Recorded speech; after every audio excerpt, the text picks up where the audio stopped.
এইরকম একজন আল্লাহর গোলাম, আল্লাহর বান্দার নাম হযরত বেলাল, যিনি আল্লাহকে আল্লাহ মানার কারণে দুনিয়ার জীবনে কাফের বেঈমানেরা যাকে অত্যাচার করেছে তাদের অত্যাচারের রুল হযরত বেলালের উপরে জারি হয়ে গেছে। কখনো কখনো উত্তপ্ত বালুকার উপরে শোয়ায় রাখে, কখনো আবার অঙ্গারের উপরে শোয়ায় রাখে, কখনো আবার পাথর দিয়া বুকের উপরে চাপাই দিয়া ধরে রাখে আর বলতে থাকে, বেলাল, যতক্ষণ পর্যন্ত তুমি তোমার মালিককে ডাকবা, যতক্ষণ পর্যন্ত তোমার ভিতরে লা ইলাহা ইল্লাল্লাহ থাকবে, ততক্ষণ পর্যন্ত তোমার উপরে অত্যাচার চালু থাকবে। বেলালকে ডাক দিয়ে বলে, বেলাল, যদি তুমি বাঁচতে চাও তো লা ইলাহা ইল্লাল্লাহ ছেড়ে দাও। হযরত বেলাল বলে, না না, আমি আমার মালিককে মালিক মানছি, আমার মালিককে আমি রব মানছি, আমি আমার মাওলার গোলাম, আমার মালিকের গোলাম, আমি আমার মালিকের জন্য জীবন উৎসর্গ করি। এই কারণে কাফের বেঈমানেরা অত্যাচারের রুল আরো বেশি করে জারি করছে। তারপরেও হযরত বেলালের জবান থেকে যেই শব্দটা বের হয়ে আসতো, হযরত বেলাল বলতেন, আহাদ আহাদ, আমার মালিক একজন, আমার মালিক এক, আমার মালিক হলো লা শরীক। আমার মালিক হইলেন এমন মালিক যার কোনো শরীক নাই। আমার মালিক হলেন এমন একজন মালিক যার দ্বিতীয় কোনো আরেকজন নাই। আমার মালিক হলেন লা শরীক মাওলা, আমার মাওলার সাথে কারো কোনো শরীক নেই, লা শরীক। जो तो मेरा तो सब मेरा, फलक मेरा ज़मी मेरी, अगर एक तू नहीं मेरा तो कोई शय नहीं मेरी, अगर एक तू नहीं मेरा तो कोई शय नहीं मेरी। हजरत बेलालेर एकटाई कथा,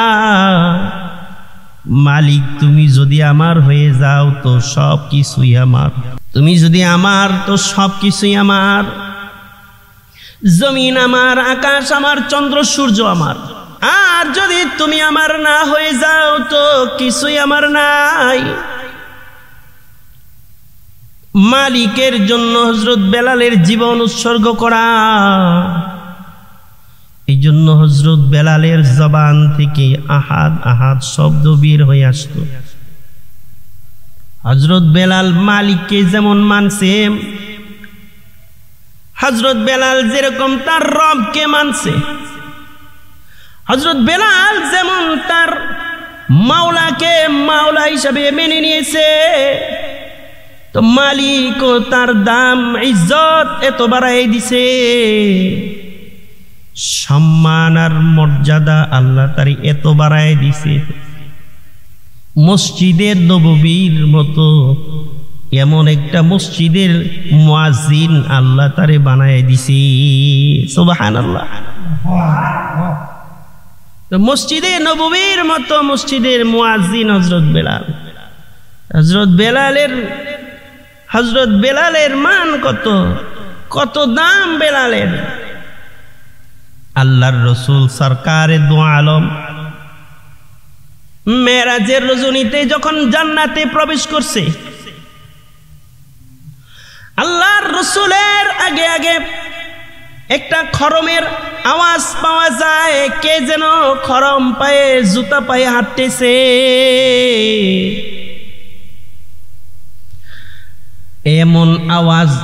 এমন আওয়াজ আল্লাহর রাসূলের কানে বেশি আসছে। এরকম আওয়াজ মনে হয় আমার বেলালের আওয়াজ। হযরত বেলালের খরমের আওয়াজ পাওয়া যায়। আল্লাহর হাবিব মেরাজ থেকে আইসা হযরত বেলালকে ডাক দিয়া বলে, বিলাল, এমন কি আমল তোমার কাছে আছে যার কারণে জান্নাতে আমি প্রবেশ করছি আর তুমি আমার সামনে সামনে হাঁটছো? হযরত বেলাল বলে, ইয়া রাসূলুল্লাহ,